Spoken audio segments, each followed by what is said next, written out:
Hello, welcome to the first FMLM podcast. My name's Angus Waite. I'm the Head of Engagement and Innovation at the Faculty of Medical Leadership and Management. And I'm delighted to introduce this first podcast, which features a discussion between Hannah Baird and Cathy MacDonald. Hannah is the chair of the FMLM Trainee Steering Group and is herself an emergency medicine trainee. She'll be discussing the challenges of communicating with patients and colleagues at this particular time with Cathy MacDonald. Cathy is a former Police Scotland hostage negotiator. Cathy has many years of experience behind her in the area of communicating in times of crisis, as well as in training and passing on the skills that she developed over the course of a 30-year career in this space. So before we get stuck in, do make sure you subscribe to FMLM wherever you get your podcast. We will be producing more of these over the coming months. And I should say that this podcast was recorded in May 2020. So you'll hear a bit more from me at the end of the conversation between Cathy and Hannah. But let's start with you, Cathy. It would be great to hear a bit more about your experience in this area and how the communication skills that you picked up as a hostage negotiator could be helpful for a clinician like Hannah. Sure. And firstly, thank you very much for asking me to come along and speak. Any opportunity to share this amazing world of communication and human behaviour, I'm delighted to do it. I was policing for over 30 years, and a massive part of that, as you've already said, was within hostage and crisis negotiation. And if you take away the name of that, it basically means communication. It's how do we communicate with other people and influence in a way that's positive with positive outcomes. And I would describe us as probably communicating at the sharp end. And yet a lot of the communication structure and tactics we used have been tried and tested. And I've tried and tested them myself, so that it comes from a few sleepless nights, I have to say, a lot of grey hairs, a few extra wrinkles, and I'm glad that this is audio and not video that's going out.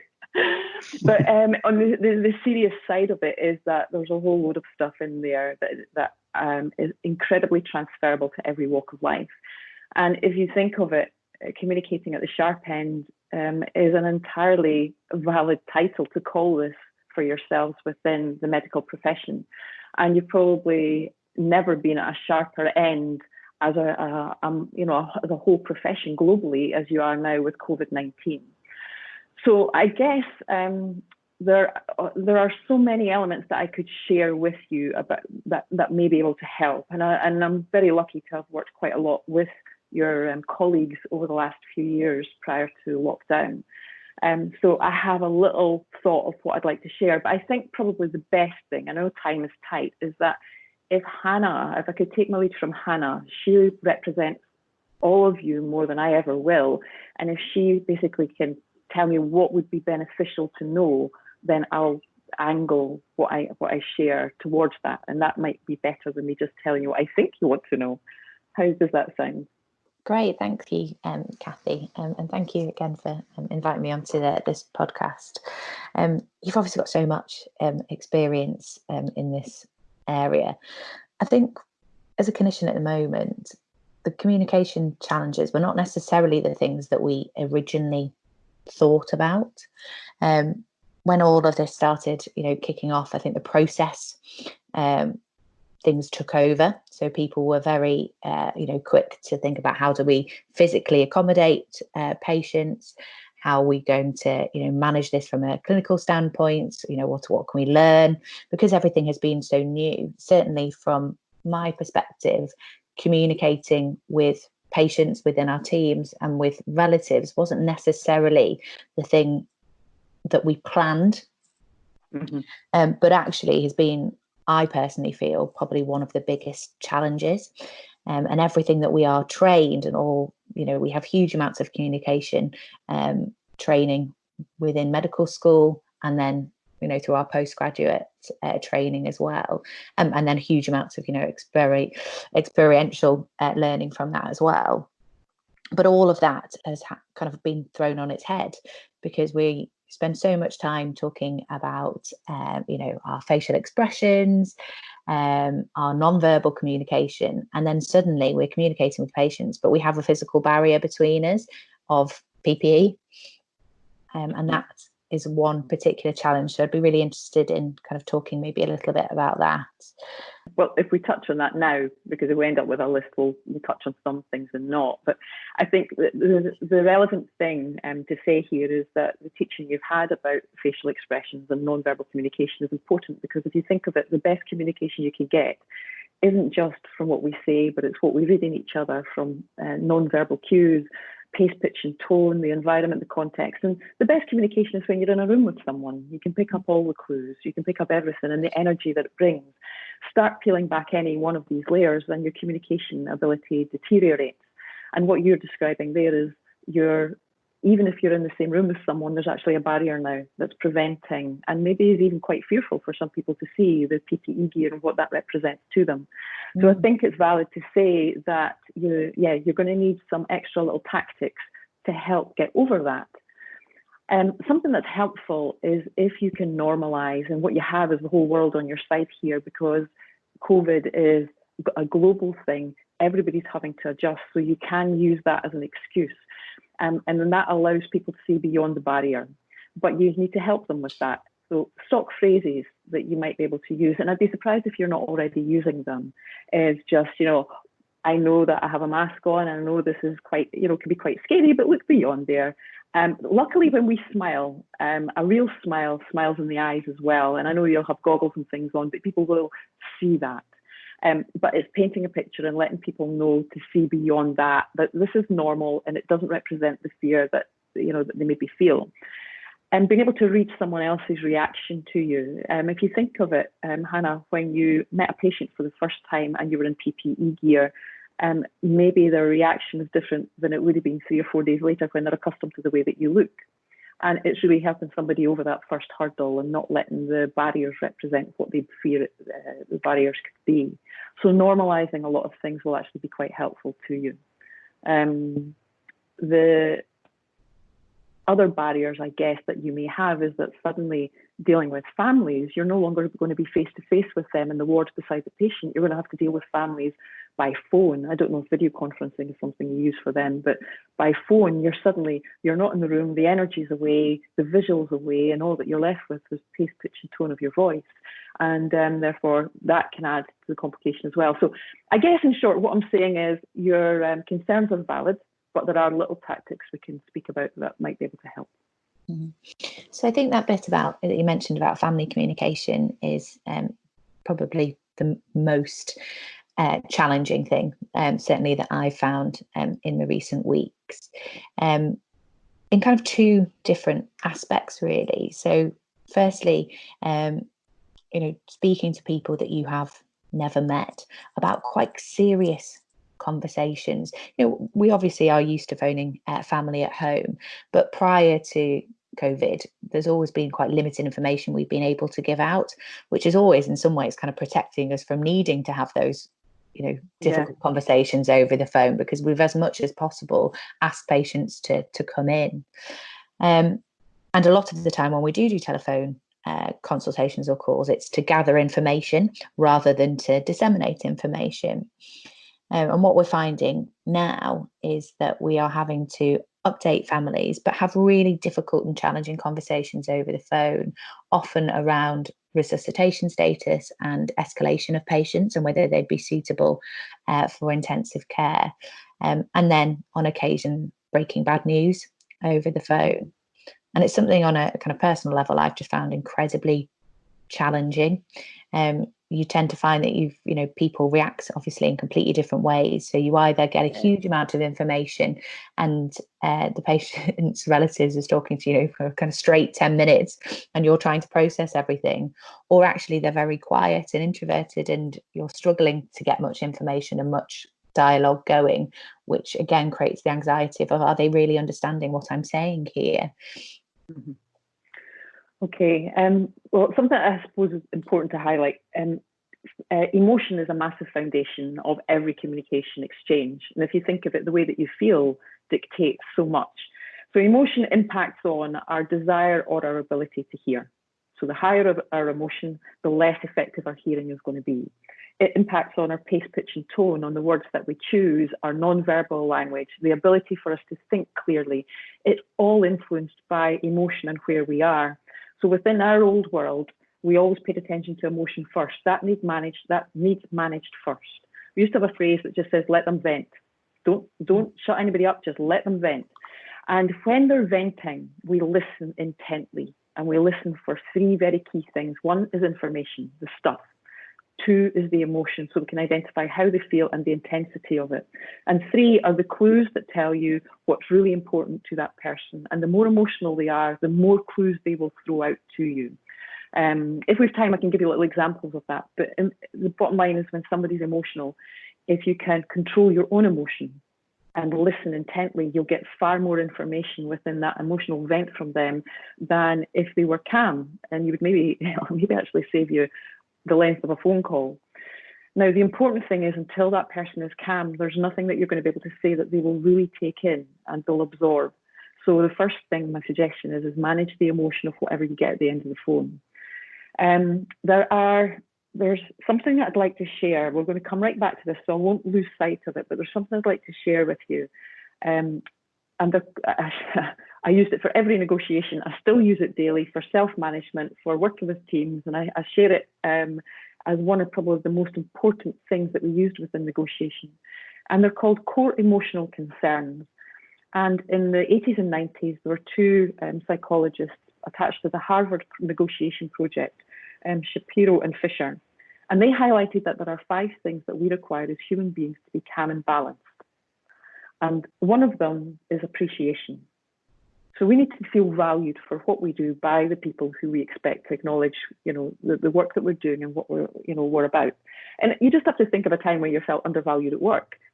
And I'm sure there's a bit of that in recent weeks.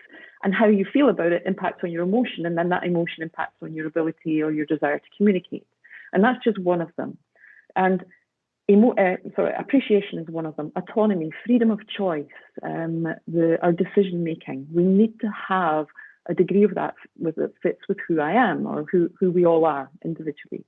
The next one is affiliation, our connection to others, where we feel safe, where we belong. Quite often that's family, but it can be your working colleagues, it can be your gym, it can be your reading club, it can be anything where you feel that you fit in and you belong. We need that. We need to know our role. So what's my job here? What's my reputation? What do I stand for? And does that when there's clarity around that for you and for the people around you, it keeps us balanced and calm. Mm-hmm. And finally is our status, that we are important for who we are, not for what we do. Now that fits everything from, I walk into a room, I need to be noticed. If I'm not noticed, it'll hurt a bit. If I walk out of a room, I'm missed. As a team, if you don't turn up for work, somebody goes, oh, where's Hannah? That's building into a need for status that we're important, and a number of other things. So these 5 things, when they're balanced, we're happy and content. And these can be undermined in many, many ways. They can be undermined by words. Just think of something that somebody said to you that's changed your emotion from being calm to angry. And in fact, if I reflect back, that little article that you wrote, Hannah, about when you snapped at a patient, well, what that patient said represented something different than the words that they said. And if you look at the core emotional concerns, I suspect it's probably underlying one or more of them. And we can't help ourselves when they're challenged, we change in emotion.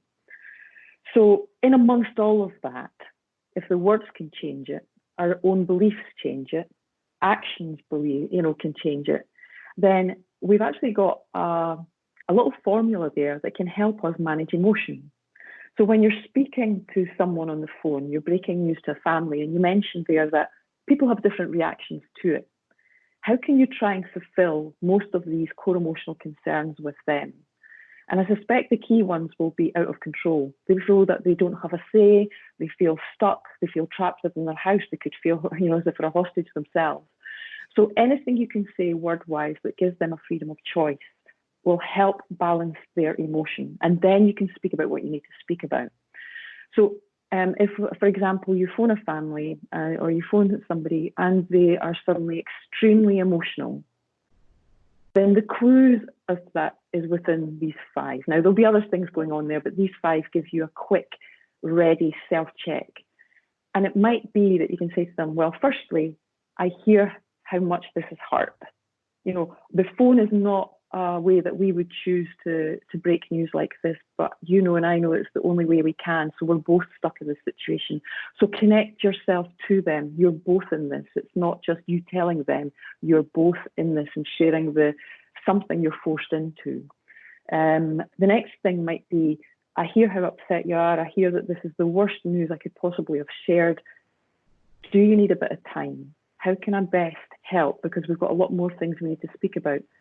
But you tell me what's best for you. Should I call back in 5 minutes? Do you want time to think? Give them a bit of space, silence in your call, and then let them dictate. By doing that, you will make them feel a bit more appreciated. You will feel that they've got a bit more say in what's happening. And in a way, you're balancing some of those core emotional concerns that have actually just been thrown in the air and, you know, gone with the wind. They will, if these 5 things are challenged sufficiently, people can go into personal crisis where their normal coping mechanisms no longer serve them well. So the more you can do just with the words, because that's all you have, the more you can say certain things, the easier it will be. And I guess I want to take a break here just in case there's something you want to ask about that. But within there's a thing within the negotiation world we used, which was called a bunch of 5. And it was times when we thought we can predict how someone would reasonably react, or what someone would reasonably say in a situation. How do we prepare for that now? And we'd have 5 different ways of thinking how we could respond. And if we practice that, then you will get quite proficient, as I'm sure you already are to a degree. The more of these calls you have to then make, the more self-taught tactics you will find. But within there, if you can think of it, and you can help your colleagues by saying, well, here's some phrases, without them becoming robotic, because they do have to come from you. You're in a caring profession. You guys trouble about, you know, everybody else. So it's from the heart as well as the professional part. But if you can have phrases that you could adapt to your own words that basically say, you have control. We're in this. I don't want to say we're in this together because it feels so overly used now, but the words do capture the moment perfectly. How can you make them feel important? How can you make them feel a bit more appreciated? Just simply by saying, okay, I wanted to take time out to call you properly and give you time and space to ask any question you want. That would make me feel appreciated in a roundabout way. Mm-hmm. Does that paint a picture? I don't know whether I've been as clear as I could be with all of that. Does that paint a picture for you, Hannah? Yeah, no, that's really helpful. Thank you. I think what it makes me think about is actually, you're right. You know, when we trained about in communication skills, you know, we think about the setting, we think about, being invited into the conversation, the use of silence. And it kind of felt like at first, all of those things, when you're doing that over the phone, are irrelevant. But actually, that's not true. It's just thinking about them in a slightly different way. So I suppose, as you kind of alluded to, that the setting, even just because we have to do it over the phone, if you're going to have a difficult conversation, maybe taking ourselves away to a place that's a little bit quieter to do that, so that we're not interrupted. You know, we forget that people can hear around us as well. So even though we're on the phone, they can hear the beeping and the chaos of the department around you. Sure. Which in turn adds kind of stress. So actually maybe taking the time to step away where you can. I think that bit about silence is really interesting. Again, that's something that when I speak face to face with patients and we're having difficult conversations or breaking bad news, I do use silence quite a lot. But because you're physically there with them, it's okay. And that's something that, often prompts patients to share a little bit more. But over the phone, a silence feels very, very different. But actually, it still has its uses. So that's quite useful to know from you, maybe how to use that. Yeah. Silences within conversation are essential. As a sideline, silence when we're going through a period of change, uncertainty, or fear is actually one of the worst things. Not within a conversation between, for example, you and I having the moments of silence, but silence in general. People will make of silences what they want, and at the moment it's full of fear. And which is why it's important that, for example, we see the daily updates on the TV. People have the option to listen to them or switch them off, but at least they're there. So we can't make ideas about, what's happening. The idea, and for you as a team, even when there's silence between you as a team, if you're feeling, a bit overwhelmed one day and there's nothing but silence, you could create that into a bit that nobody cares, nobody's saying anything, when that's actually disproportionate. So it's just, I suppose, when we're speaking about silence, we could maybe look at it in two different ways here. Silence during communication, actual conversation, is still as important, even if you're on the phone. But general silence, that's why it's important to chat to each other, make sure we're okay, check in with each other, that sort of thing at the moment. And I suppose that builds more into your team and maybe your management, being aware that what they say is actually really important. We get hungry for information when we're unsure and scared, or just when there's change going on. Mm-hmm. Now we're using silence exceptionally well here. I wasn't sure if it went off then. That's the other thing. Right. The new communication is silence, actually, that your connection's dropped. It is. I suppose just thinking about communication within our teams at the moment, we've talked a bit about, communication with the patients directly, with relatives. Obviously, a big thing at the moment is we're working in, it kind of feels like one massive team as a country, really, but more specifically within the teams where we are, just physically, again, having the barriers of not being able to be so close to each other. The PPE, again, is kind of creating difficulties in how we communicate as teams, and actually just very much just physically, sometimes particularly when we've got quite tight fitting masks on, you can't hear people. Is there anything that you'd kind of give us, any tips to kind of overcome those barriers? I suppose fitting into what I just said, there probably won't be as much chit chat on the wards then. Before you would have a chit chat over a coffee, or you'd exchange information, and it was very easy to do so. Because that's not there, the silence, which feels a bit uncomfortable and unnatural, just being guarded that you don't make things out of the silence that are unhealthy, particularly if you're feeling down one day. Being kind to each other and being tolerant is actually the big thing that I would say. And I take that from going back to my old world when we had some really tough negotiations on. And I mean, our longest negotiation was years, and having teams spread out throughout the country and keeping the contact. It was really important that we were kind to each other. And when emotions grew, that we acknowledged that, and we tried to either self-manage them, acknowledge them, or tolerate them a little bit more. So being kind to each other is probably the easiest thing to say to combat that, and appreciate that you are what you have in common. If we can concentrate on the similarities, it helps people get on, it connects people. So you're all in this position with the masks, you're all in this position and not being able to chat the same. It must be frustrating.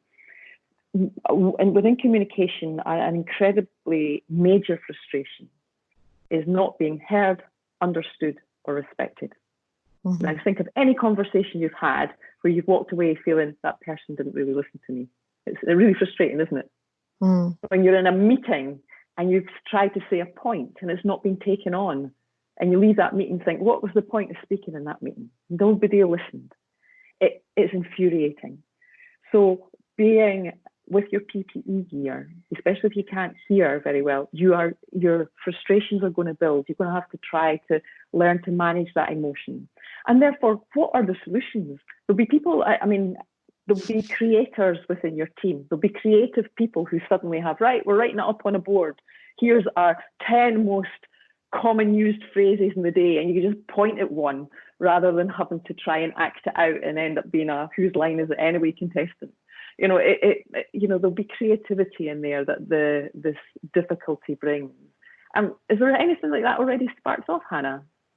Yeah, so quite a few initiatives actually prior to all of this starting, particularly around naming individuals. So I'm sure you'll be familiar with the Hello, My Name Is campaign that Kate Granger started. But from that, there's been different initiatives around writing names on scrub caps to identify people. So we've seen some examples of those kind of move into this time. We haven't personally, but I've heard of other teams that have, worked on kind of how to do silent drills around maybe intubation and things may help the concentration, but also to reduce the noise level so that when people do speak, they can actually be heard, so that the baseline is silence rather than noise, if that makes sense. Yeah. I think what you said before about just being kind to each other at the moment, I suppose it's more about, you know, what you're communicating rather than particularly how. But I think that's really important. I think the thing that I've found throughout this time is that everyone is having good and bad days, but we're not all having them at the same time. We're all going to be dealing with lots of different emotional things, as you've talked about, from, you know, less so, I think, 6 weeks, 2 months in, but certainly at the beginning, that kind of personal fear and how that comes across, not only actually within our teams, but actually to our patients as well.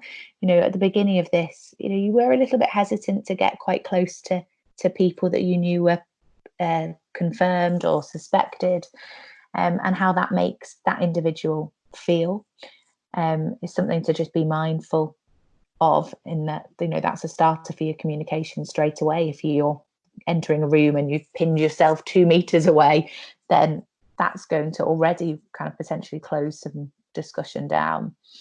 But that thing about talking to each other, I think, is actually more about almost sharing that vulnerability, that it's okay that we're all struggling at different times. We may have anxieties, we may not have slept. And by kind of putting that out there, that invites communication within your teams, which actually is probably going to make us all a lot stronger for that simple thing of, it's okay, everybody is feeling like that. It's just that was a really bad day for me yesterday and I'm feeling okay today. Yeah, there's a lot, when you come through something tough with other people, it bonds you. And that can be anything from a tough conversation to, you know, a tough experience. And, you know, tough is the word doesn't capture the intensity of this situation. But when you come through it, you'll find that there'll be a lot of bonds. One thing you said there about, you know, I have to stand 2 meters from a patient, and that's not helpful for communication and so on. It's a highlight a little tactic we used to use I don't know if it's officially the title of it, but it's what I call it, is signposting. If you let people know that this doesn't represent what they're worried about. I alluded to that a little bit at the beginning. For example, now I know I'm only standing 2 meters away, but we all know that that's the government guidance, and that stands here as well. It doesn't mean I don't care, and it doesn't mean to say that you're, you know, okay, you'll see that I'm getting a little bit upset, but that's because I'm human. It doesn't mean that I can't care for you and that I don't, you know, that I don't want it. Now, being able to humanize yourself with your patients is massively important, as long as it doesn't go beyond the point of credibility. They have to see you as a human, but professional at what you do. So by all means, don't be sad about, you know, I'm thinking back, if we just use the situation you reflected on, Hannah, if I may, is that when you snapped at a patient who was in a non-COVID area of the hospital who was looking for PPE, well, actually, your staff and your colleagues didn't have enough. And therefore, actually, no, that's only for this other side of the hospital. Explaining that afterwards, they will see you as a human being. As long as there's an explanation, actually, you were just being human at that point. And that's actually very endearing. So actually, I shouldn't have snapped. This is why. And before you know it, it's accepted. All right, we're in this together. You're a human being. There's a very connecting thing there. And that's one thing we used to have within negotiation. We'd say, you know, don't lose being human. Be human. We'd have a phrase that says, put one foot in their shoes. Don't put both of them in.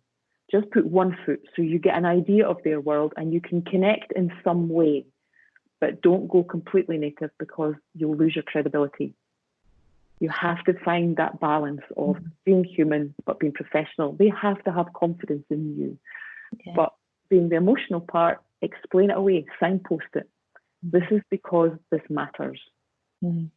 That's really interesting, actually. And it's just made me think about how when this first started, particularly when people were coming into A&E, and the patients that were actually quite well and that we were sending home, again, there was quite a lot of communication challenge around that, mainly because at that point, unless patients were being admitted, we weren't testing them. So trying to explain to patients that I think you do have COVID, but we're not testing, and I can't confirm that, was quite a challenging conversation.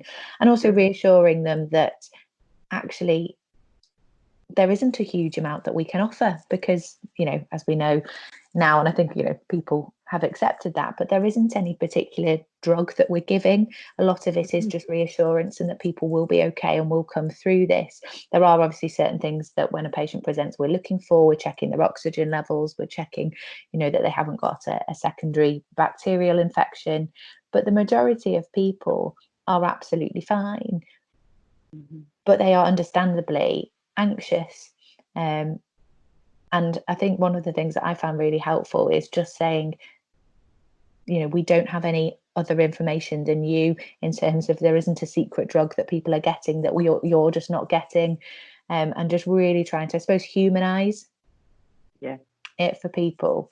I found that quite useful, and just trying to explain that, while it's difficult that we're not offering testing at the moment, ultimately the advice and guidance would be the same. If you're showing symptoms, you need to self-isolate, etc. And actually, whether you have a positive or a negative test, if you're showing symptoms, the advice would be the same. But just taking the time to talk people through that rationale, because I think it was very difficult for some people coming in wanting to know, and we just couldn't 100% say. Yeah. But taking the time to explain it in the way that you just did will fulfill a chunk of their core emotional concerns, these 5 things that they'll need, and they'll go away calmer than they were when they were originally going to be discharged. Probably one, I know that you're wanting to wind up time-wise shortly, but I think one thing that might be worth highlighting is that isolation is something that is helpful to listen for. And what I mean by that is when somebody says something that makes you feel that they feel alone. Now, it might be just somebody going, am I the only person who thinks this way? Oh, I'm on my own with this one. Or any other flippant remark that basically says, why am I not getting this? Why are they getting it and I'm not? When somebody suggests something that they're on their own and there's fear or sadness or something negative attached to that, in communication terms, the quicker you can wrap the possibility of other people around them, the better. Even just saying, I hear it sounds like you feel very alone with that. How would you feel if I told you you weren't? How would you feel if 3 other people said exactly the same thing to me today? So by just that response, you're actually telling them they don't have to feel fearful and alone. If, however, you have isolation and somebody's happy about it, leave them on their own because they need to feel important. Hey, it's my birthday today. That's somebody saying, me, it's my birthday today, take notice of me. Somewhere their status, one of these core emotional concerns, needs to be fed a little bit for them to feel good. And therefore it's, well, happy birthday. Imagine if you said, oh, it's so-and-so's birthday and so-and-so's birthday and so-and-so's birthday. Oh, it would take away the special moment. So isolation, listen for isolation and be ready to wrap some comforting dialogue around anyone who seems alone and unhappy, and give a bit of praise and reassurance and well done to whoever sounds that they're happy with their isolation. It'd be a handy way to finish on if that's helpful. I hope there's some things in there, Hannah, that will be helpful to you and your colleagues, but I'm more than happy to help. If anybody has any really, sticky situations, they want a 10-minute chat, then I'm at your disposal. Really, I'm happy to help. Well, thank you both for sharing your experience and knowledge in this area. I think there were some really practical tips there, which I know our audience are going to find really useful. Cathy, you mentioned Hannah's recent article for FMLM.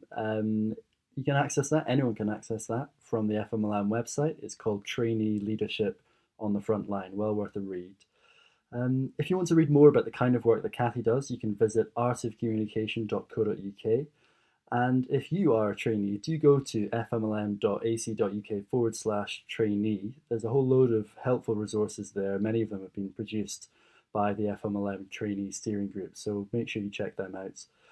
Don't forget to like and subscribe to this podcast. And if you would like to be part of a supportive network aimed at helping you increase your leadership and management skills, then do consider joining FMLM.